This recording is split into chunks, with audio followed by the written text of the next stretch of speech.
chance to go out and check out the activity on the South Lawn. We've got a few waves still to go. The President and the First Lady welcomed thousands of families here to the White House this morning for the 139th annual Easter egg roll. When it's all said and done, we'll have had thousands of guests, including many active duty military, veterans' families, children from local schools, patients from local children's hospitals, all here to share in this historic event. Right about now, the President is finishing up his regular meeting with the Secretary of State. The Vice President, of course, is currently on a 10-day trip visiting South Korea, Japan, Indonesia, and Australia. While in South Korea, the Vice President participated in an Easter church service with both American and South Korean service members and their families, and has been holding bilateral meetings with representatives of the South Korean government. The Vice President is delivering a message to the people of the Republic of Korea on behalf of the President that even in these troubled times, the United States stands with them for a free and secure future. Under President Trump, our ironclad alliance will be even stronger. Our nations will be safer, and the Asia-Pacific region will be more secure. From South Korea, the Vice President will head to Japan. I'll continue to provide updates as they warrant during the Vice President's trip throughout the rest of the week. Looking ahead, tomorrow the President heads to Wisconsin, where he'll talk about his Buy America, Hire America agenda at Snap-on Tools in Kenosha, Wisconsin. For those of you who aren't aware, Snap-on is a prime example of a company that builds American-made tools with American workers for U.S. taxpayers.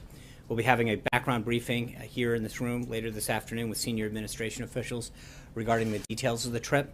Further guidance should be coming out in your inboxes momentarily. On Wednesday, the President will sign the Veterans Choice Program Extension and Improvement Act. The President is proud to sign this legislation, which passed unanimously by the Senate earlier this month. The bill ensures that veterans have certainty and continuity of care while this administration works with Congress to develop a plan that reforms the VA system and gives our nation's heroes the care that they deserve. He'll also host the New England Patriots this Wednesday to congratulate them on their 5th Super Bowl win. And on Thursday, the Prime Minister of Italy will be here for an official visit. With that, I'll kick it off to the birthday boy, Mr. Jim Acosta. I'll take it. Thank you, Sean. Does the President have a red line when it comes to North Korea that if they cross it, they will bring about some kind of military response from the U.S.? I think what we talked about, the use of red lines in the past with respect to Syria, the President's made that drawing red lines hasn't really worked in the past. He holds his cards close to the vest, and I think you're not going to see him telegraphing how he's going to respond to any military or other situation going forward. That's just something that he believes has not served us well in the past. We did this with Mosul. We start to talk about what the action will be months in advance, and it really gives the intended recipient of action a heads up as to what's going on. So I don't think that you're going to see the President drawing red lines in the sand, but I think that the action that he took in Syria shows that when appropriate, this President will take decisive action. So let me just to follow up on that. Syria is one thing. North Korea is quite another when they have nuclear ambitions the way that they do. Right. When you talk about, well, we did this to Syria and we did this to Afghanistan, is that no? I think in the case too loose with bombastic rhetoric. No. I think, and again, I please don't read too much into that in terms of trying to make an analogy on the action. I think it's quite the opposite. But I think with respect to North Korea in particular, the President had a really good meeting with President Xi down at Mar-a-Lago, where I think he's spoken extensively about the relationship that they made down there, and that they continue to work to improve. And the results of that are paying off. I think you see China playing a much more active role with respect to North Korea, both politically and economically. That they can continue to apply pressure to achieve results, and I think we're going to continue to urge China to exhibit its influence in the region to get better results. But North Korea did launch that missile. I understand that, and it failed. We're well aware of what's going on. We monitored that situation. The President was kept up to date, as you know. But I think that we're going to continue to work with China in particular to help find a way forward on this. John. Thanks so much, Sean. The President, as you just mentioned, has spoken about this relationship that he's developed with President Xi, and how President Xi would be leaning on the North Korean government to prevent the kind of attempted missile launches like we saw over the weekend. It seems as if that effort in terms of leaning on North Korea did not work. In addition to that, the vice foreign minister of North Korea said to the BBC today that North Korea will test its missiles on a weekly, a monthly, and a yearly basis.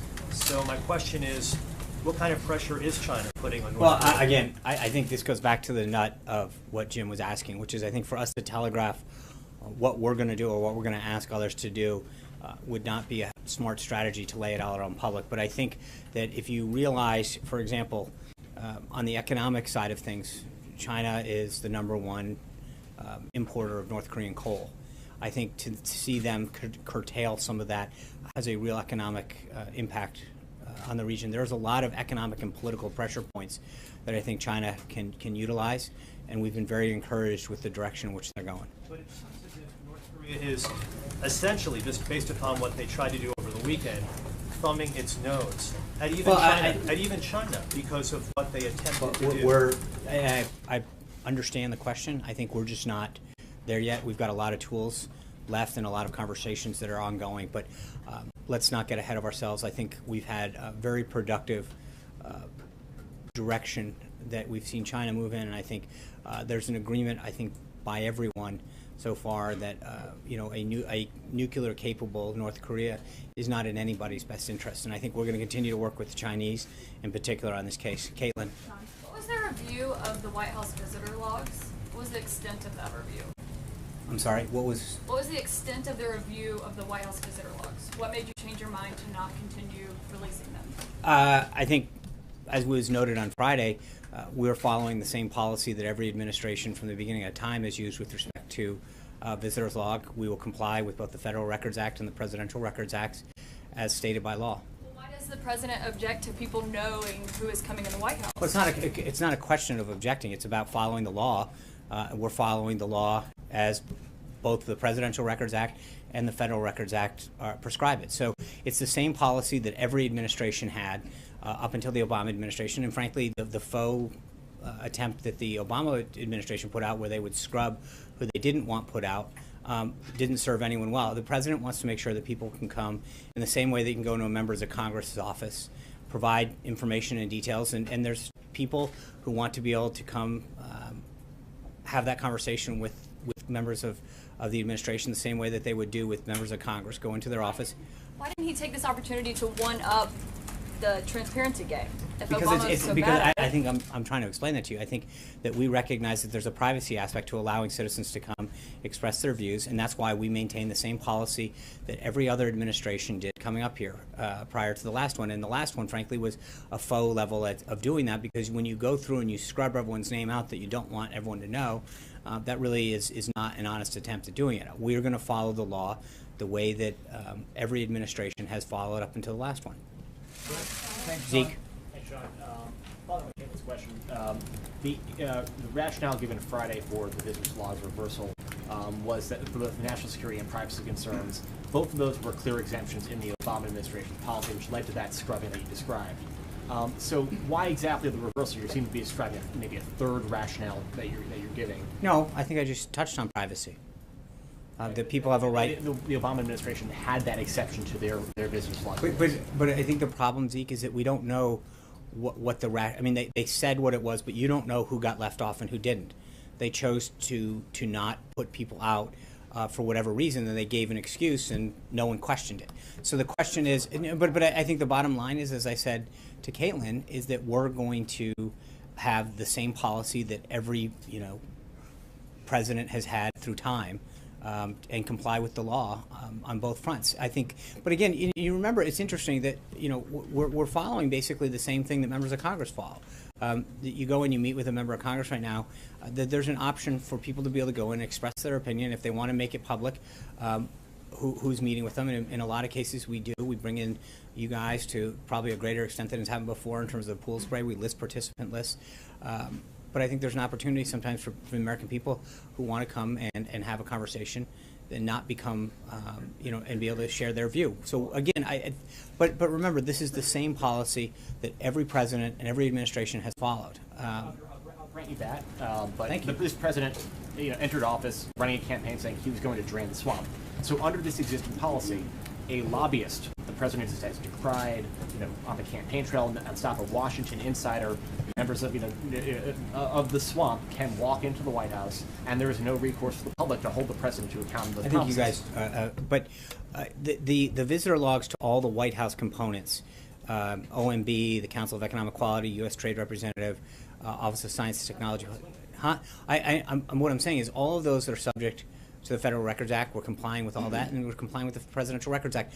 My point is that, look, this is the policy that's existed from the beginning of time since they were kept, and through the last one. And the last one was a faux attempt at that. Again, it's not really being transparent when you scrub out the names of the people that you don't want anyone to know were here. And so I think that we've made a decision to stay in line with the law and follow the same procedures that everyone else has maintained. Trey. Thanks, Sean. On North Korea, is the president prepared to act alone, or does he feel that Congress should be somehow involved in the process if any decision that includes the use of force is made? I think he's going to utilize the powers under the Article 2 of the Constitution. I think what you saw with respect to the action that he had with Syria, he made sure that members of Congress were notified of his action in a very, very short amount of time. We're going to continue to seek their input on the policy overall, and then make sure that they're notified. We'll do that. But I think the bigger consultation issue is what we do with the larger world community and have that dialogue, as I've mentioned earlier, to make sure that every country that can is putting the appropriate level of economic and political pressure on North Korea to act in a way that helps us. Amen. Thanks, Sean. With tax filing day coming up, is the president going to release his 2016 tax returns, given that we can assume maybe that those are not themselves under audit, which is the No, you reason he's can't. given for no? Yeah, they are. I think it's been covered before. It's the same thing that was discussed during the campaign trail. The president is under audit. It's a routine one. It continues. And I think that the American public know clearly where he stands. This was something that he made very clear during the election cycle. Excuse me. And hold on. And so the one time that it was done, I think the people understand, how successful the president's been and how much he's paid in taxes. So, but it's the same. We're under the same audit that existed, and so nothing has changed. As you know, the IRS never comments on individual taxpayer Right. information. This obviously is an extraordinary case involving the President of the United States. The President could authorize the IRS, presumably, to go ahead and confirm that he's under audit and to give us some details about that audit. What years, how long this is expected to take, et cetera. Will the President authorize the IRS to confirm that I he think is the in fact president's under view audit? on this has been very clear from the campaign, and the American people understood it when they elected him in November. Hallie. Thank you. Always looking out for me, John Roberts. Political leaders in Hawaii are reviewing plans for emergency plans in case they are attacked. Does the president believe that the level of tension between the United States and North Korea is at the point where we should start reviewing emergency attack plans? So just to be clear, and again, I'm not going to get into, I would just tell you that there are military contingency plans for almost every scenario in a numerous aspects around the world, here at home, everything from humanitarian relief to refugee crises to attacks. That is standard military procedure to have those kind of things. So to make that in any way, shape, or form sound new would be a mistake. It is a standard operating procedure of the military to plan for contingencies in a number of operations in a number of hotspots throughout the world on a regular basis. And with respect to Korea in particular, that's been going on for decades. I'm just wondering, how high does the president view the threat level from North Korea? Again, I think the president's made clear we're aware of the activities that they've engaged in, and we're monitoring them, and the national security team continues to keep them up to date. Just one more on that topic. One of the reasons why successive administrations has chosen to negotiate with the leaders of North Korea is because it's believed that there are no good military options to deal with. Does this president believe that there are viable military options for dealing with North Korea? Again, I'm not. I understand that, but I think taking anything on or off the table in itself, limiting your options to some degree, and so I'm not going to even discuss that, Julie. I wanted to ask a couple of questions about the situation in Turkey. Mm-hmm. Is the president concerned at all by these reports from international monitors that this referendum that gives President Erdogan these sweeping powers had irregularities in it? My understanding is there's an international commission that is reviewing this and issues a report, so 10 to 12 days, and so we'll wait and let them do their job. There were international monitors throughout Turkey, and we'll let the. What would he like to see Erdogan do? Would he like to I see think him at this hold point, right I don't now think, while that I think happens? we'd rather not get ahead of that report and start to make decisions without knowing. There were observers there, as there routinely are, and I'd rather wait and see. And just beyond the irregularities, just the act that that Erdogan is going through to try to accumulate these powers. What does the president make of that? Again, I'm not going to, they have a right to have elections, and their people participated in that, but before we start getting into their governing system, let this commission get through its work. Steve. Sean, when Vice President Pence says that regarding North Korea, strategic patience is over, Right. what does that mean exactly? The era of strategic patience was a policy that the Obama administration enacted to basically wait and see. I think we have now understood that that policy is not one that is prudent for the United States, and I think that's why you've seen stepped up efforts, particularly with respect to China, and that's why I think the relationship that the president really is building on from the time that he spent down in Mar-a-Lago with President Xi is hopefully going to produce results. And so part of it is to actively engage with world partners like China in particular that have economic and political influence that they can utilize. What would it take to restart some sort of talks with North Korea? Well, let's see. Again, I'm not going to get ahead of the policies right now. I think we're seeing some active engagement with China, and that's helpful. So let's see how that goes. Allie.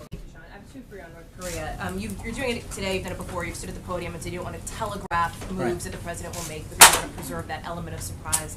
A Kremlin spokesperson said today President Trump is more impulsive and unpredictable than Kim Jong-un. At what point does this strategy of unpredictability become a liability? Well, I respectfully would disagree. I think that the rest of the world, when he acted in Syria in particular, the world community, not just the world community, but here at home, on a bipartisan basis, applauded the president's actions. Well, I think absolutely, but it's not.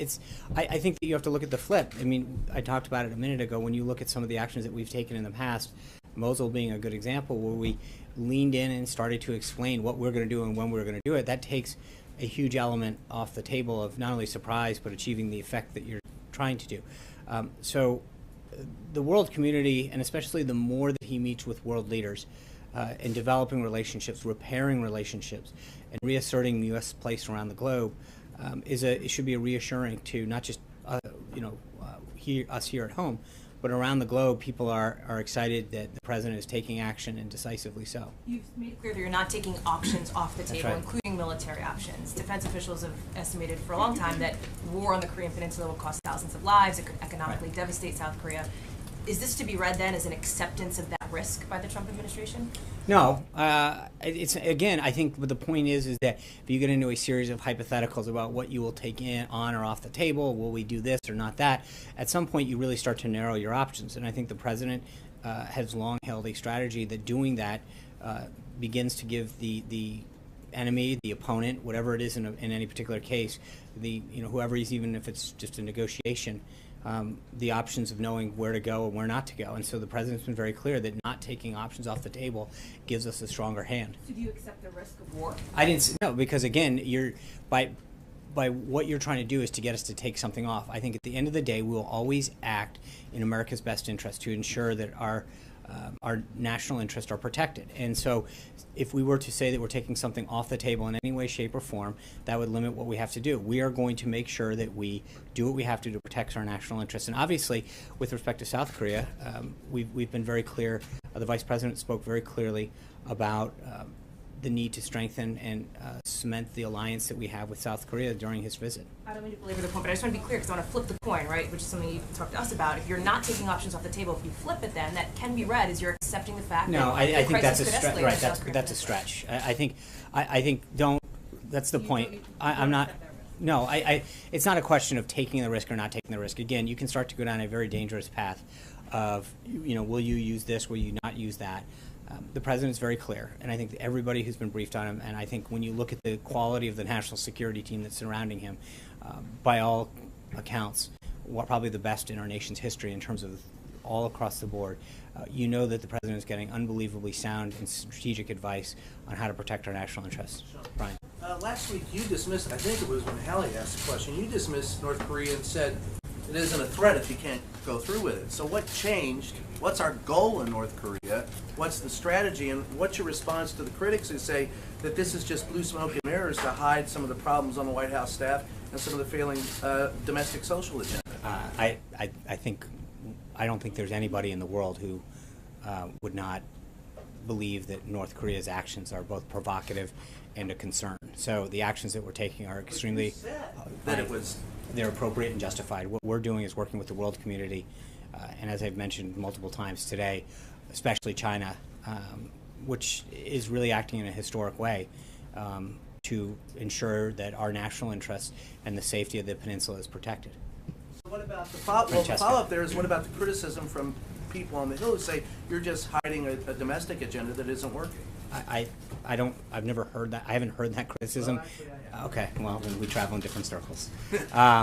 But I don't think that there's anybody who honestly believes that after seeing the launches that they're taking and the work that they're undertaking, that any attempt to protect our country and our national interests is anything other than the right and justified thing to do. Francesca. Thank you, Sean. This morning in an interview, you referred to the missile launch as an unsuccessful military attack. That contradicts what other White House officials have said. It was an unsuccessful launch. Okay, so you just misspoke in the Fox and Friends interview. There's no specific evidence that this was some sort of No, an attack. it was an unsuccessful missile launch. Okay, thank you. You're welcome. Glenn. Sean, you talked about the end of strategic patience, two questions, in the context of attempting to expand China's role in pressuring North Korea. Do you believe China has the power to change North Korea's behavior if they choose to do so? And then a follow-up. That's a good question. I think they can definitely try. There's economic and political points that they could be pushing. Whether or not they achieve that outcome is yet to be seen. But I think that there's a lot of influence that they could exhibit in both of those areas, and we'll have to see. And that's, but it's clearly the prudent thing for the president to do to try to build that relationship with President Xi and see if we could achieve an outcome that's in all of our best interests. Jonathan. How concerned are you that the uptick in the language, the bellicosity, tweets could potentially provoke unintentionally military action? I mean, is there a concern that a lot of the words that are being thrown around could have an unforeseen impact? Just explain to me, from the president's thinking, how concerned he is of the risk of an unintentional conflict. I don't think that that's there. I think we're taking all the appropriate and prudent steps. Jonathan. I've got a question on North Korea and China, but first a follow-up on the tax question. You've been asked about this obviously 1,000 times. Thank you. You always talk about, well, under audit, the president says under audit. Is it time just to say once and for all, the president is never going to release his tax returns? We'll have to get back to you on that. You want, really? Really? So he may. No, I said I'd have to get back to you on that. I think that he is still under audit. The statement still stands. And on North Korea, you said that China's playing an active role, you said an historic role right now in pressuring the North Koreans. What are they doing? Well, again, I think that when you look at both the economic front, coal in particular, that is North Korea's #1 export. I think that they have taken some very helpful economic actions and exhibited positive signs on the diplomatic front as well. But again, this is something that is an ongoing conversation built on the relationship that the president established with President Xi.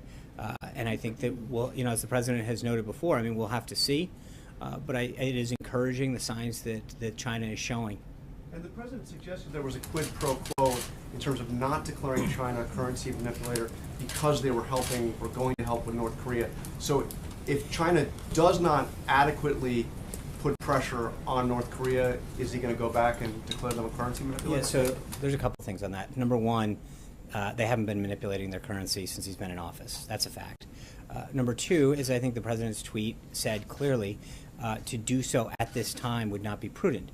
It's not a quid pro quo. It's just saying that in the middle of them taking very positive signs to help us address the situation in North Korea.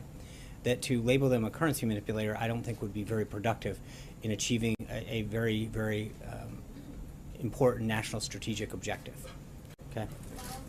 Sean, on both the taxes and on the visitor logs, there are now ethics experts on both sides of the aisle who say this is the least transparent administration in decades. How do you respond? Well, I think that we've taken several steps to allow people access to this White House in terms of, in particular, the press. We hold regular pool sprays where we bring people in, we release participant lists. We give press the opportunity to come into the room, see everybody who's there, hear part of the discussion. So I would respectfully disagree with that. Abby? Sean, there's a new Gallup poll out today showing that 45% of Americans don't believe that the president will keep, only 45% believe he'll keep his promises. That's down 17% since early February. Given some of his reversals, especially in the last week, does he risk being seen as a flip-flopper? I don't think so. You know, I mentioned it on the currency, on NATO. We talked about this last week. The question in my mind is looking at the issue and seeing, and I mentioned NATO, I think Matt asked it last week, where there are certain things, and again on NATO, if you go back to, I think it was September 29th of last year, he was talking very specifically about some of the moves that he was seeing NATO make in a positive direction, and already at that point encouraging them. In the case of China, they aren't, since he's been in office, manipulating their currency. The Treasury did issue a report on Friday that put them on a watch list with a number of other countries. So I know that it's easy to just take an issue and say, well, he's not, you know, make it seem very black and white. But on these particular issues, you can see that there's movement to the president's position. I would argue that he's achieving a lot of results on the issues that he talked to the American people about. When you talk about the big issues that he promised the American people, in terms of immigration, you see immigration's down 60% at the border. On jobs are coming back over and over again. You're seeing companies talk about new job creation here, new manufacturing here. The executive orders that he's signing are all consistent with the promises that he made to the American people on the campaign trail. And I think on issue after issue, whether it's immigration, job creation, national security, the president made very clear promises to the American people that on, you know, over and over again, he's achieving great success on. And so I would argue that we're going to continue to see the president not only keep his word, but be rewarded by the American people on that front.